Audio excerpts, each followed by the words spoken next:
Apakah bisa mamalia modern bertahan hidup di zaman para dinosaurus hidup? Di video kali ini kita akan menjelajah dan berspekulasi tentang bagaimana jika kita membawa para hewan mamalia modern menuju era para dinosaurus.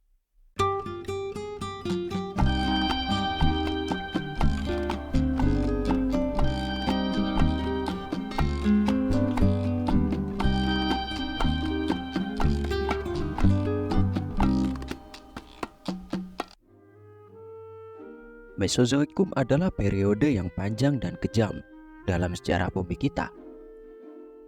Zaman reptilia dengan dinosaurus menguasai daratan, Pterosaurus di langit, dan berbagai reptil laut mengendalikan lautan.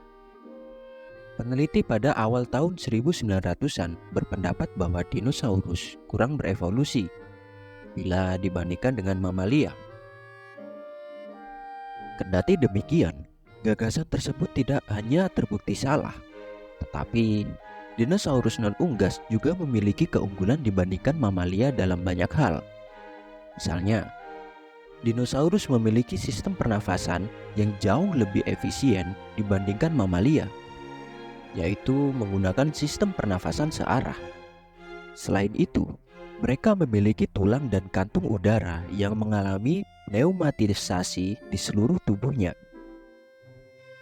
membuat tubuh mereka lebih ringan meskipun memiliki otot atau massa tulang yang serupa. Hal ini mempunyai sejumlah manfaat, namun pada intinya membuat mereka lebih efisien, mampu mempertahankan sumber daya yang lebih sedikit.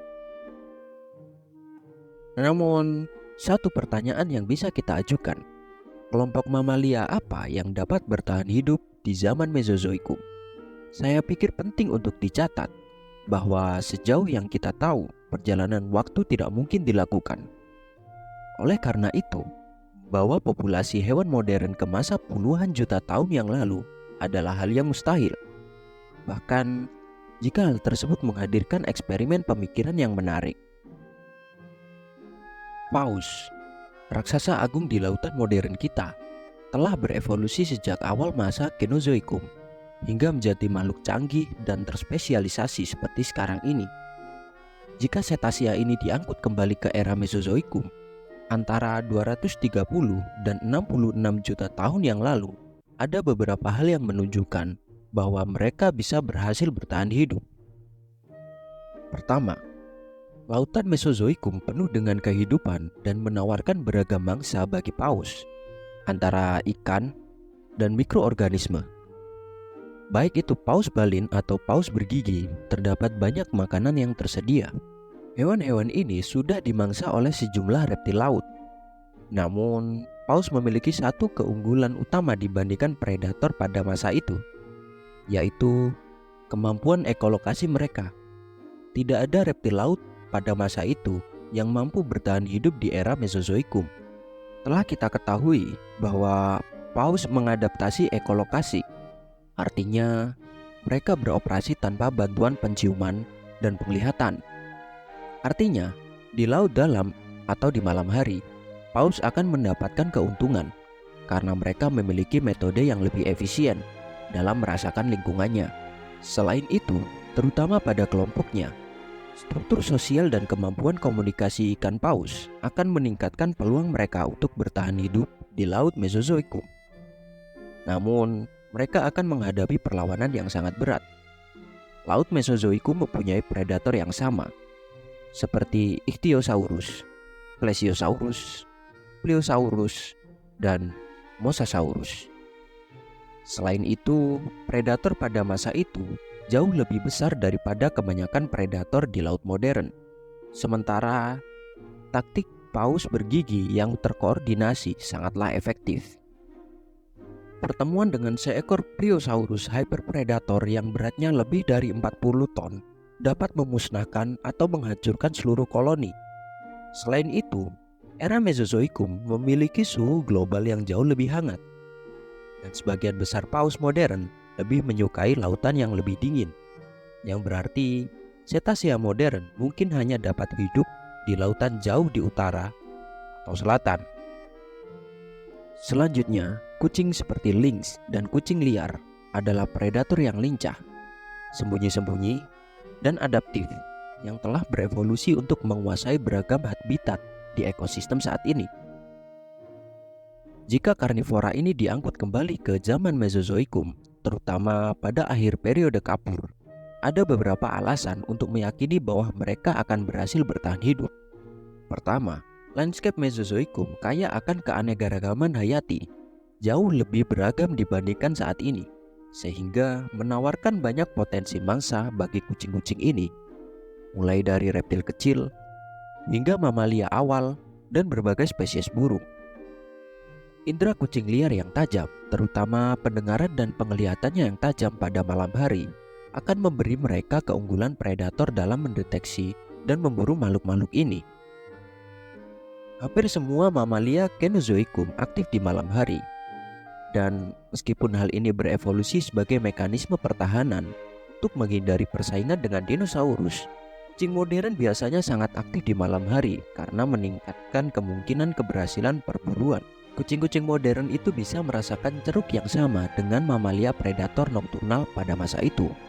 Namun, dengan adaptasi yang sedikit lebih maju atau terspesialisasi terhadap gaya hidup ini, mereka akan mampu bersaing dengan mamalia predator nokturnal pada saat itu, sambil menghindari persaingan dengan dinosaurus. Selain itu, kemampuan beradaptasi kucing terhadap lingkungan yang berbeda, dari gurun hingga hutan, dan dari wilayah utara yang dingin hingga kalahari, menunjukkan potensi ketahanan terhadap berbagai iklim Mesozoikum.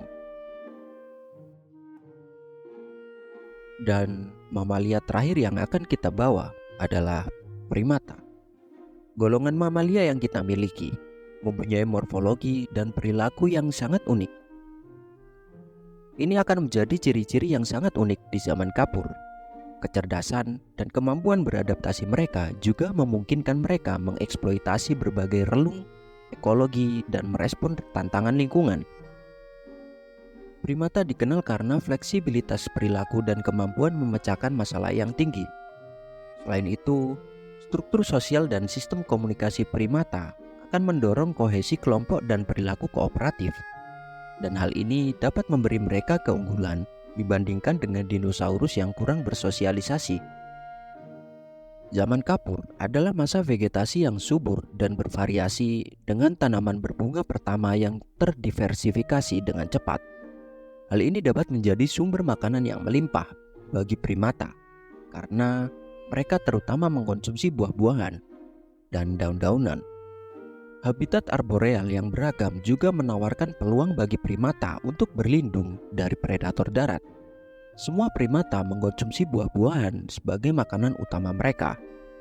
Dan meskipun buah-buahan belum berevolusi hingga akhir zaman Kapur, yang menghambat kelangsungan hidup primata pada sebagian besar zaman Mesozoikum, keberadaan buah-buahan dapat membuka peluang yang ditempati kera dan monyet pada periode ini. Primata seperti babon dan gorila kemungkinan besar terlalu terikat pada tanah untuk bertahan hidup di akhir zaman Kapur, karena mereka akan menghadapi predasi terlalu berat untuk mempertahankan populasi yang stabil. Primata seperti orang utan yang terlalu banyak memakan buah juga tidak dapat bertahan hidup karena tidak terdapat sumber makanan yang stabil atau berlimpah. Lalu ada simpanse. Simpanse mengkonsumsi berbagai macam makanan dan juga cukup hidup di arboreal untuk menghindari predator paling menindas saat itu. Jika sejumlah besar hewan diangkut kembali ke habitat sempurna pada akhir periode Kapur, mereka mungkin dapat membentuk populasi yang stabil. Meskipun catatan fosil yang tidak lengkap tentu mempertanyakan hal ini. Kita hanya mengetahui sebagian kecil dari spesies yang hidup di masa lalu, sehingga mungkin saja ada spesies dinosaurus atau pterosaurus yang pada kala itu dengan cepat dapat mengungguli primata. Banyak pterosaurus yang secara khusus dianggap memiliki kemampuan terbang terbatas dan dianggap bersifat arboreal dan herbivora, sehingga akan bersaing untuk mendapatkan sumber makanan jika mereka berada di lingkungan yang sama. Namun, ada satu masalah yang akan dihadapi semua mamalia yang telah kita sebutkan tadi. Tingkat oksigen yang sedikit bervariasi selama zaman Mesozoikum. Pada saat ini, sekitar 21% atmosfer adalah oksigen. Namun, di zaman Mesozoikum, kadar oksigen bervariasi antara 12 dan 35%. Hal ini tidak berdampak besar bagi mamalia pada saat itu karena ukurannya yang sangat kecil dan Archosaurus yang dominan pada masa itu. Dinosaurus, Pterosaurus, dan buaya dapat menangani kadar oksigen yang lebih rendah karena sistem pernafasan mereka yang jauh lebih efisien. Namun, jika mamalia ini dibawa kembali ke masa lalu, mereka bisa punah karena tekanan berat akibat turunnya kadar oksigen. Reptil laut tidak memiliki sistem pernafasan secanggih Archosaurus, meskipun mereka mungkin memiliki versi yang sangat primitif. Pendapat yang telah kita sebutkan dalam video ini adalah murni hipotesis dari penelitian yang telah dilakukan pada saat ini. Meskipun menarik untuk mengeksplorasi perbedaan morfologi dan fisiologis antara mamalia, reptilia, dan Archosaurus. Terima kasih telah menonton video ini hingga akhir. Untuk terus mendukung channel ini, silakan sisihkan waktu untuk menekan tombol like dan subscribe channel ini untuk mengetahui berbagai kemungkinan yang terjadi di alam liar.